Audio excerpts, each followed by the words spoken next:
Royal Standley of Oregon Pacific Financial Advisors, offering securities through United Planners Financial Services member FINRA SIPC, guides clients with empathy in discovering and reaching their financial goals, and creates financial plans for clients so they can live their life by design. In these episodes, he relates his financial insights and discusses timely topics. Royal strives for excellence and has a passion for sharing his knowledge and supporting his community. Now, on to the show. Hey, Royal. How you been?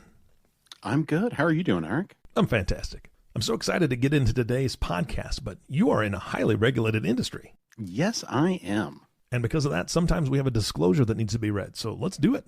All right. Here's the disclosure for today. Discussions in this show are for educational purposes only. Information presented should not be considered specific investment advice or a recommendation to take any particular course of action. Always consult with a financial professional regarding your personal situation before making any financial decisions. The views and opinions expressed are based on current economic and market conditions and are subject to change. All investing involves risk, including the potential for loss of principal. Securities offered through United Planners Financial Services, member FINRA, SIPC. Advisory service offered through Oregon Pacific Financial Advisors, Inc. Oregon Pacific Financial Advisors and United Planners are independent companies, and neither Oregon Pacific Financial Advisors nor United Planners offers tax or legal advice. Okay, now that we've taken our medicine, can we get on with the show? Let's go. Hello and welcome to Life by Design with Royal Standley of Oregon Pacific Financial Advisors. Royal, what's going on? Nothing much. I just had my daughter finish up her third grade year, and now I will have a fourth grader here coming up. What's new with you? I heard you were out on the lake. Yes, let's wait. Hang on, back up. That child was just born like a year ago. How is it possible she's going to fourth grade? Time seems to be moving a little faster than it used to.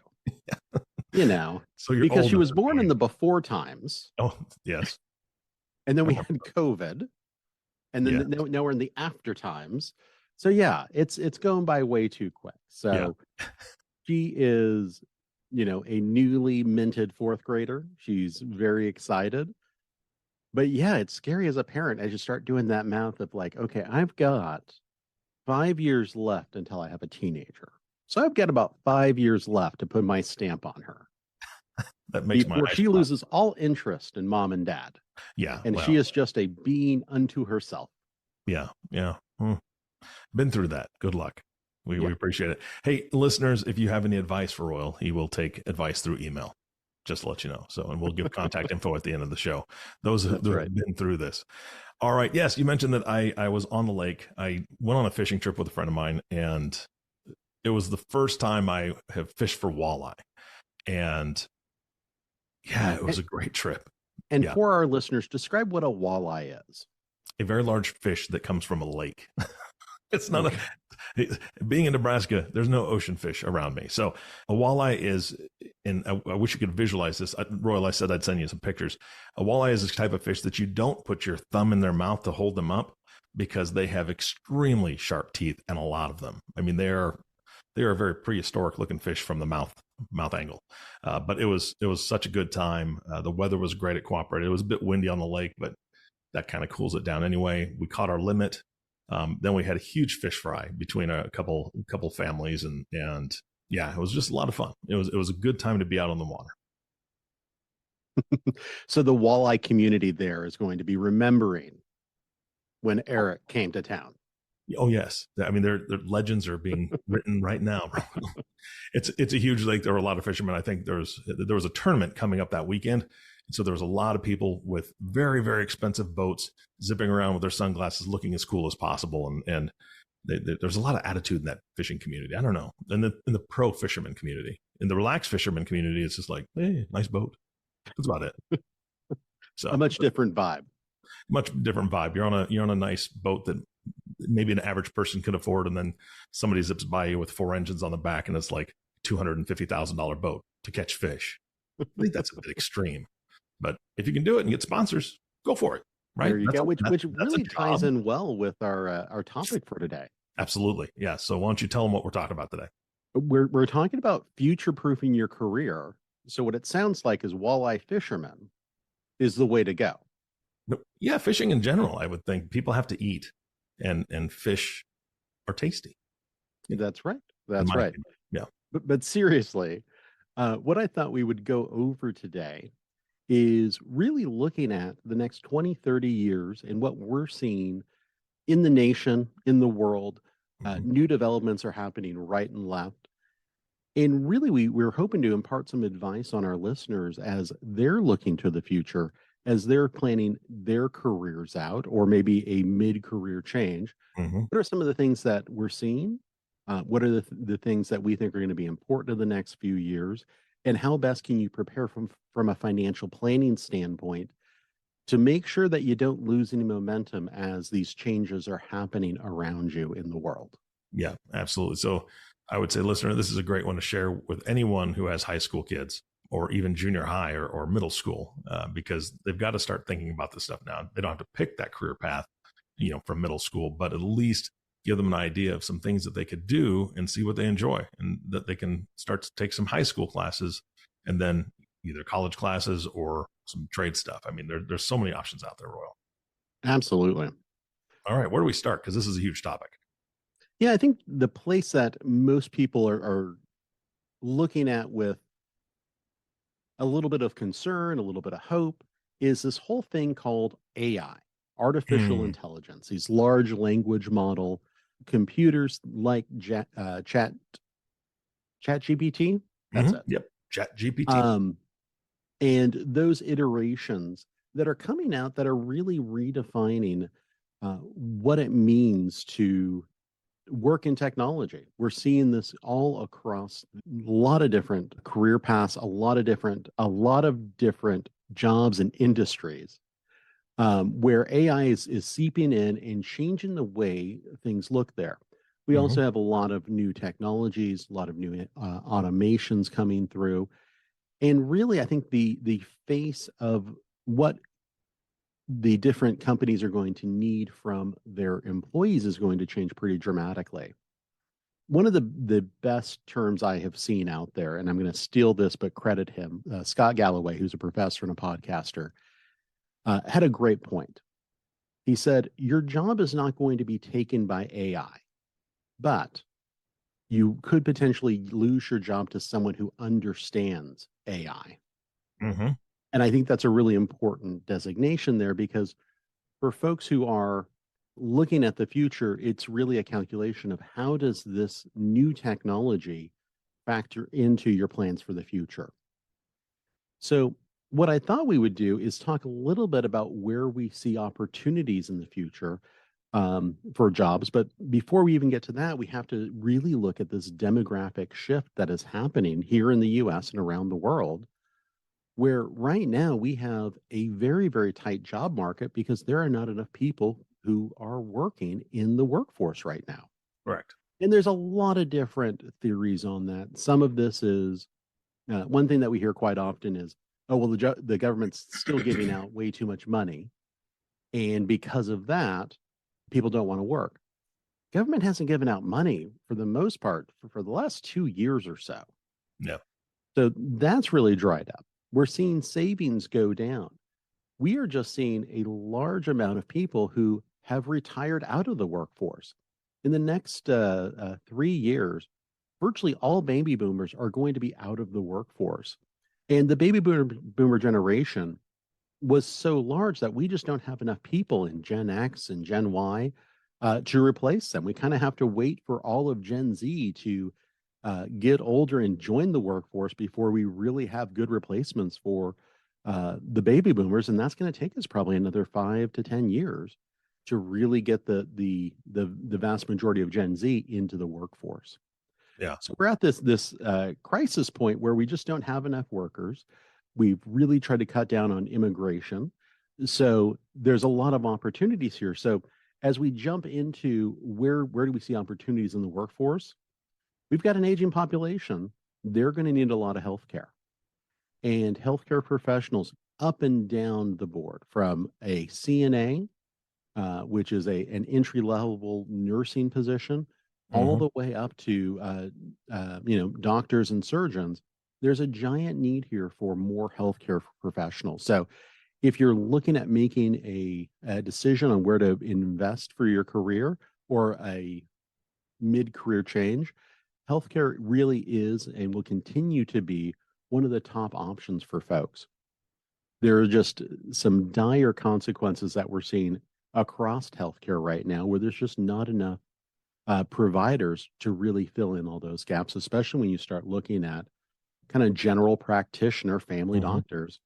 There's just not enough because of some of the incentives inside of healthcare where you get paid a whole lot more for specializing in something versus being a generalist.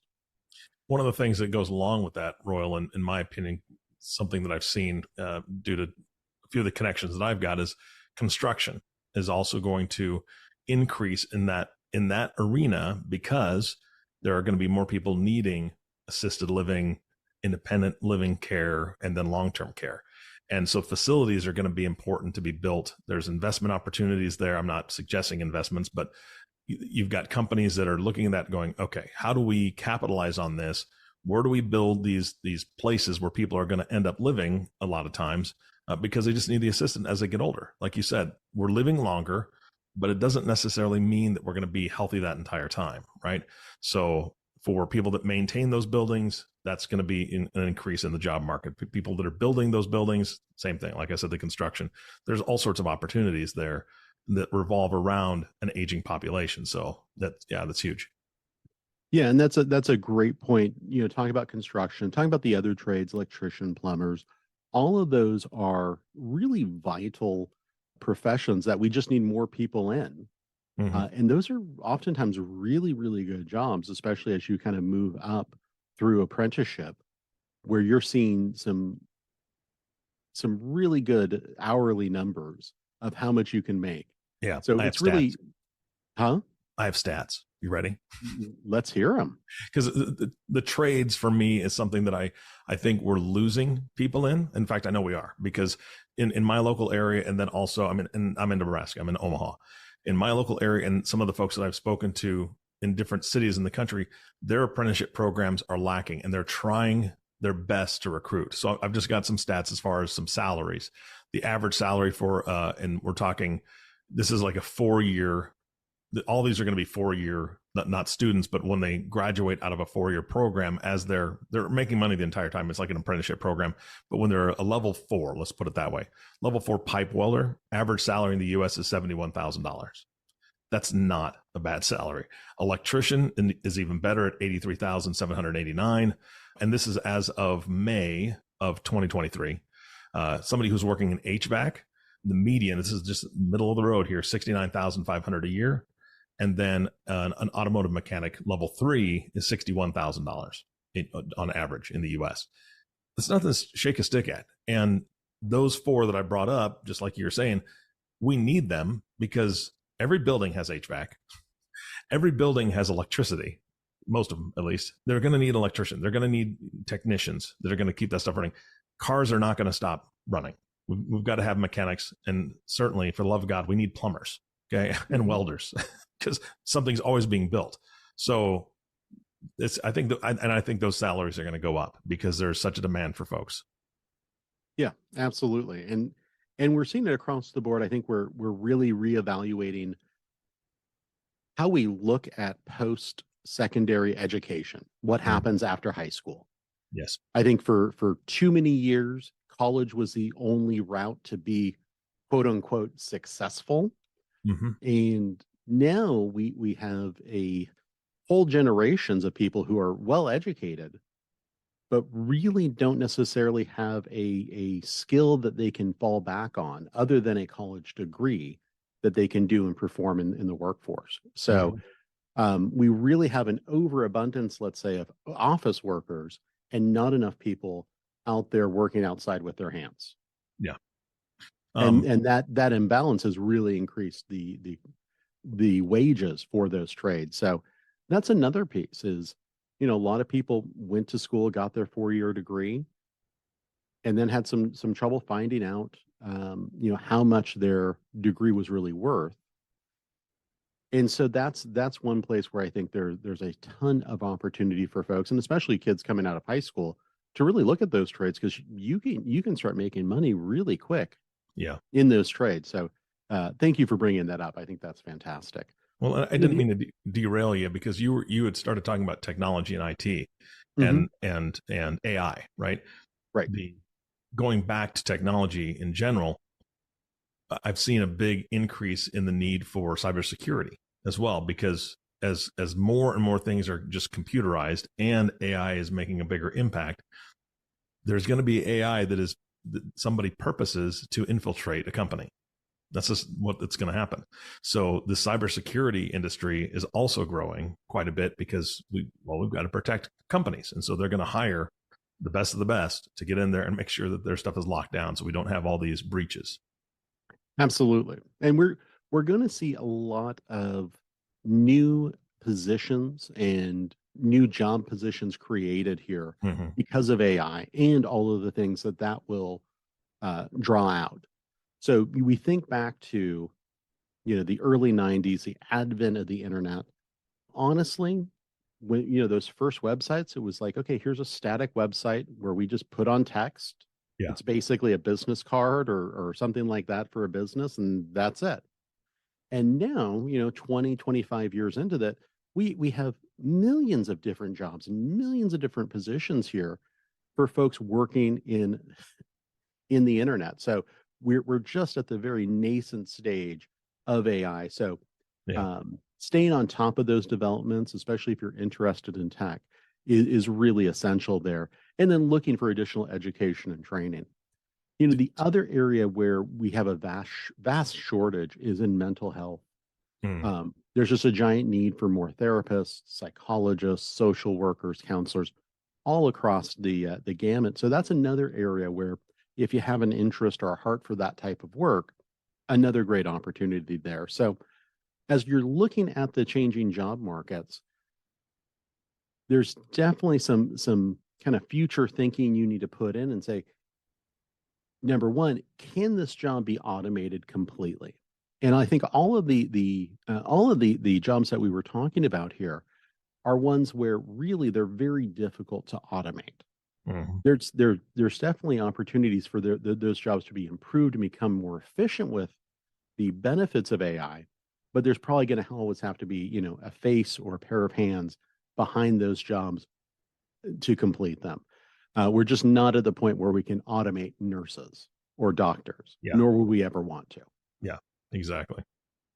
It's interesting, because as you were talking about AI and not necessarily replacing jobs, but people that understand how to pivot, right? They're going to be the ones that are successful. I remember 10, 15 years ago, transcriptionists were something that it was done by a human. Then I know that Microsoft Word came out with dictation. There was a company, I don't even know if that's in existence anymore, Dragon Dictation. There were these companies that did dictation that you could speak and it would type what you did, but people still didn't utilize that to do their own transcripts. They were still sending in recordings to transcriptionists, but the transcriptionists that pivoted well were utilizing a lot of these programs so they could run 2 or 3 audio samples into a Word document that would just type everything out that it hears. Then they would go and clean it up. So they were pivoting before AI. Now AI does transcripts so cleanly and so quickly. I don't think there are transcriptionists out there like on Fiverr that they used to be there for gig work. But people that pivoted, they're the ones that came up with the times, and they knew the writing was on the wall that this is going to last forever. So they made a pivot into either a different career or different way to do it. And I think that transitions nicely into the idea that you need to be flexible, and it just puts so much more importance on this idea of lifelong learning. Yes. And the fact that, you're not going to be able to walk out of college or a trade school and go, okay, I'm done. I've learned it all. Don't need to pick up any new skills. Yeah. In this new age that we're going into, the ability to learn new things and to be curious about new things, I think, will really separate you.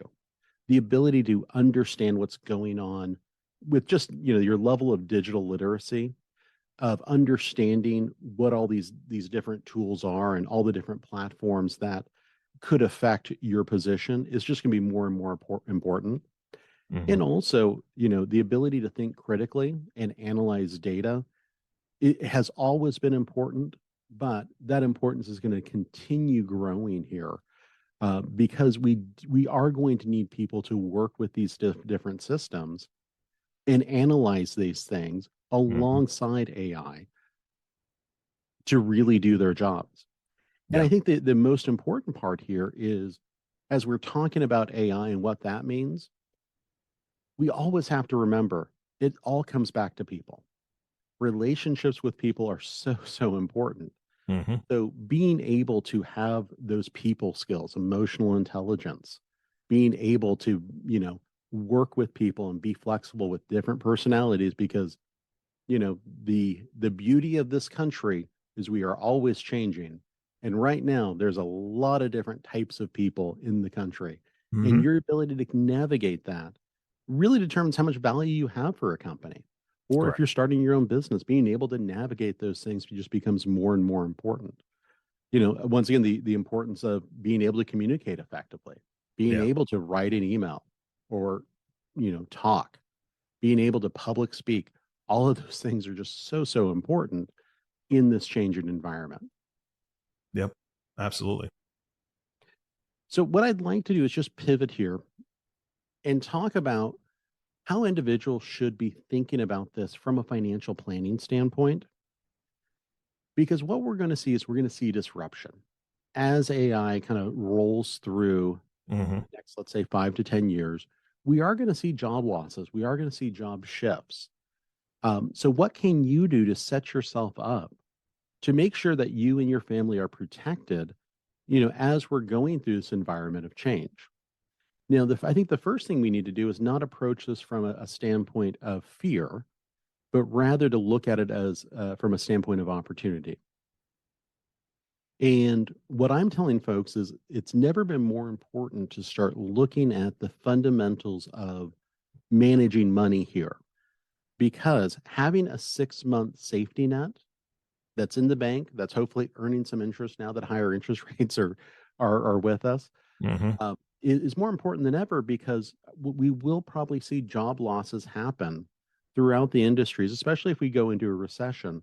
So having that built up is more important than ever. Keeping your debt low, knowing what your budget is, and then also looking at ways where you are taking advantage of opportunities to continue learning new skills is something we should start budgeting for, especially if you're early on in your career. Look for those opportunities to take that extra elective class, take that extra kind of weekend to learn a new Absolutely. skill. It's just more and more important than it's ever been before because of all of these changes. Yeah. I think that's fantastic. And it's, I think people, I don't know. I don't want to be a pessimist. I've seen a lot of people that just get stuck, right? Royal, they think, this is what my career is. I'm good at what I do, and this is I'm indispensable in a way, and that just hasn't been true for a long time. I mean, a company can replace somebody pretty quickly. We've seen a lot of people that we went through a time where we saw a lot of older folks, and when I say older, I'm talking 55, 60. So it's not like elderly, but older folks that all of a sudden, because their salary was a lot higher, they got let go. And because the company could hire two younger folks for the same amount that they were paying the older person. And that's tough. And so I don't want people to get stuck in that mindset. So what you just said is absolutely fantastic. I think it needs to be a highlight of this podcast. If you're not doing that, pivoting and lifelong learning, you're going to get left behind or left out. Yeah, skills decay over time.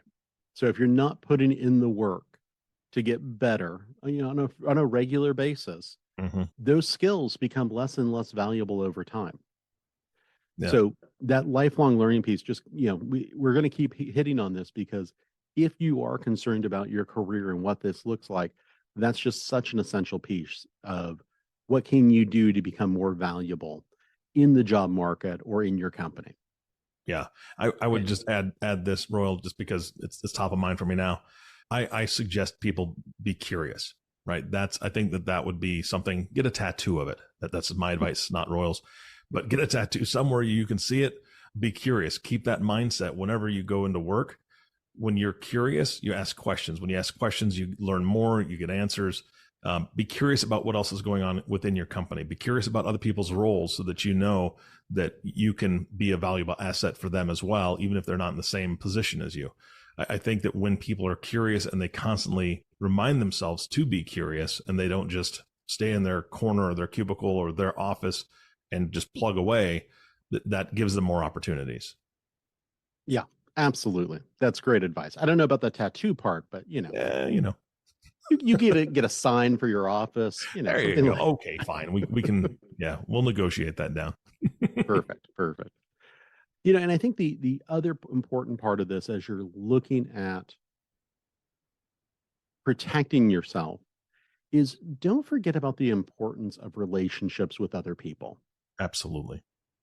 Being able to have a network of people that maybe both inside of your office or your firm or your business, but also people in the outside world in different industries, is just more and more important than ever. Especially as we've become more and more online, where we're spending the majority of our free time at home and away. I think it just becomes more and more important to be involved in the community, to know what's going on, to have those friendships, to have those acquaintances that in the business community. And you should be thinking about your personal brand. And that's a buzzy word, but your personal reputation. Do people outside of your office know who you are? Are you going to industry conferences? Are you going to community events? Are you a part of the Chamber of Commerce? Are you looking for those opportunities just to be more involved? And I think something that a lot of people don't know how to do is be on the lookout for mentors. Be on the lookout for people who are willing to give you some of that advice, give you some of that time and wisdom that they've accumulated over years to help you as you're looking at your career, to give you advice as you're looking to make a decision. You can go out and you can hire executive coaches and that sort of thing.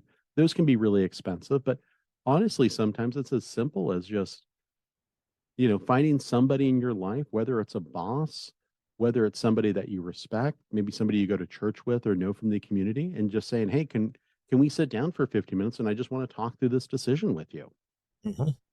Those things become really, really important. And if we're not engaged with other people, I really feel like that's a missing opportunity there. Yeah. I would say that this is not an industry secret, but I mean, let's just break it down. When I was coaching and consulting, and I've coached a lot of business owners, the biggest thing that I brought to the table was accountability. That's it. I mean, that I helped them shape their businesses and bring marketing ideas and so on and so forth. Yes. But the bottom line is the relationship stood the test of time, 2 or 3 year relationship, because I brought accountability to the table. What they shared with me and what we decided to do, what direction they wanted to go, they already kind of knew where they wanted to go. I just helped shape that a little bit. And then it was all accountability. When you find a mentor that is willing to pour into you, or a good friend that is willing to say, hey, let's talk about what your goals are, what you want to do, and they're going to help hold you accountable and just check in once a week or once every other week. How's that going? What steps have you taken? Have you crossed this thing off your list? That's invaluable. And if you can get it for free, do it anywhere you can. The other thing, Royal, when you're talking about this, connecting with other people, I think a good resource that people don't utilize very well is LinkedIn. I'm not a big pusher of social media, quote unquote, but I think LinkedIn is still a very valuable source to be able to connect with people in your industry, and even maybe find some folks that would take a little time to pour into you there as well, that they're not going to be your competition, but it's, hey, I've noticed that you do a really great job at marketing yourself on LinkedIn. Would you be willing to have a half an hour conversation with me, pick their brain a little bit, chat with them? People like that because, number one, it strokes their ego. Let's be honest. It strokes their ego that somebody noticed the work that they put in, and they may be willing to spend that half an hour with you just to find out what you're all about. And when you can say, hey, this is what I've really liked, how did you get started doing that? Oh, they're going to be an open book. If they've set an appointment with you and you ask them questions of how they found success, good Lord, it'll be hard to get them to shut up like me. Sorry, Royal. I'm not trying to take over here. No, that's an excellent point.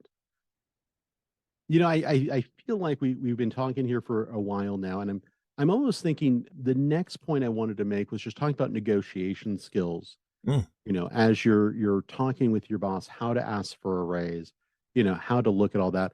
I really feel like that could almost be its own podcast. So I think we should maybe table that one okay. for the future and really maybe deep dive on that, because I think that is something that a lot of people don't know how to do other than saying, give me more money.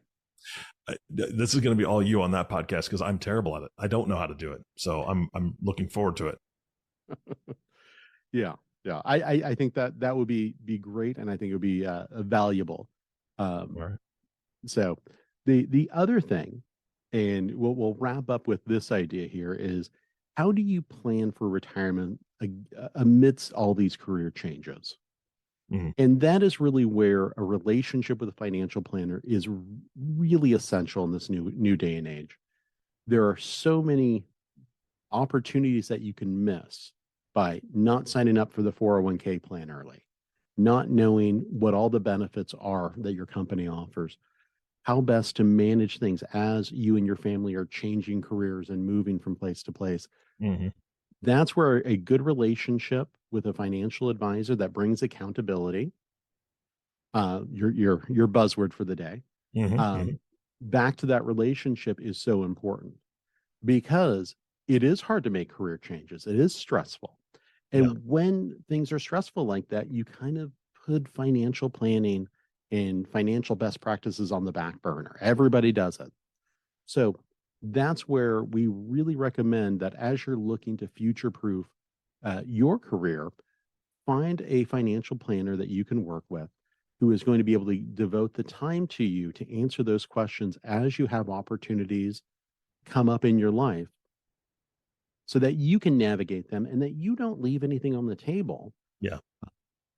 so that you're putting yourself and your family in the best possible position. And I'll just mention, you can visit our website. We've got a ton of information on there. You can schedule an appointment with a financial planner right there on the website. Mm-hmm. And it's a great thing to do as you're looking at your future. Sit down with a financial planner, have that conversation, start planning out, hey, what do I need to do to get to where I want to be? Yeah. I know it's not going to be a straight line, because that's not the world we live in. You don't walk into the factory at 22 and then walk out at 62 with a pension and gold watch anymore. Mm-hmm. So now we have to be a lot more nimble, and a relationship with a financial planner definitely isn't going to hurt you in making those decisions and making sure that you're taking advantage of all the opportunities in front of you. Yeah. I want to add a comment to that, because that's another industry that is, I don't want to say dwindling, because there's a lot of advisors out there. However, I think the stat is still, if it hasn't increased, for every 3 that are retiring, and we're talking, a lot of the boomer generation were financial advisors. For every 3 that are retiring, there's only 1 advisor taking their place. So for the younger crowd that's listening to this and you're just starting your career, that's great. If you find a younger advisor, you can grow with them. That's fantastic. But I would say, and this is just my opinion only, if you're in your late 30s, early 40s and beyond, you need to be looking at the advisors that are established. You need to be looking for an office like Royals. And it sounds self-serving, but truly, I've worked with advisors for 10 years. You need to find somebody that's going to understand the complexities of your career, your household, your businesses, your properties, whatever you've got. If it's more than just, hey, I work at company A and I get this salary and I've got a 401k and I'm thinking of talking to an advisor, that's great. That a younger advisor is going to do just fine. But when there's complexity, you've got to find somebody that knows what they're doing. So I'm just echoing that, because again, when we're talking about careers, we need a lot more advisors. So if you're young and you're listening to this and you want a good career, again, reach out to Royal, talk to him about, how do I get into financial advising? What did you do? How can I become a planner? And what education do I need? I'm sure he'd be happy to spend time with you. But if you're looking for an advisor, you need to find somebody that can actually take care of the entire family holistically in a way that's going to address all of your needs. So Royal, again, sorry, not to beat a dead horse or a drum there. No worries. And I actually recorded a podcast earlier this year on how to choose the right financial advisor for you. That's right. So check that out. It was just earlier this year. You can go to our website at opfa.com and check that out. All right. And then you can schedule time with you there too, right? You said? Absolutely. Yeah. Yeah, I've heard that before. So awesome. Royal, I think this was a great podcast. I'm looking forward to the negotiation one. Yeah, if you employ me someplace, anybody who employs me right now, if you're listening to this podcast, get ready because Royal's going to teach me how to negotiate fiercely. Possibly. Good. Anyway. All right, Royal. Thanks again, man. This has been great. My pleasure. Good to see you, Eric. You bet. And our last thank you goes to you, the listening audience. Thank you so much for tuning in and listening to the Life by Design podcast with Royal Standley. If you have not subscribed to the podcast yet, please click the subscribe now button below. This way, when Royal comes out with a new podcast, it'll show up directly on your listening device. And we humbly ask that you share this podcast, rate it, and leave a review, as this actually helps others find the show. Again, thank you so much for listening today. For everyone at Oregon Pacific Financial Advisors, this is Eric Johnson reminding you to live your best day every day. And we'll see you next time. Thank you for listening to the Life by Design podcast. Click the subscribe button below to be notified when new episodes become available.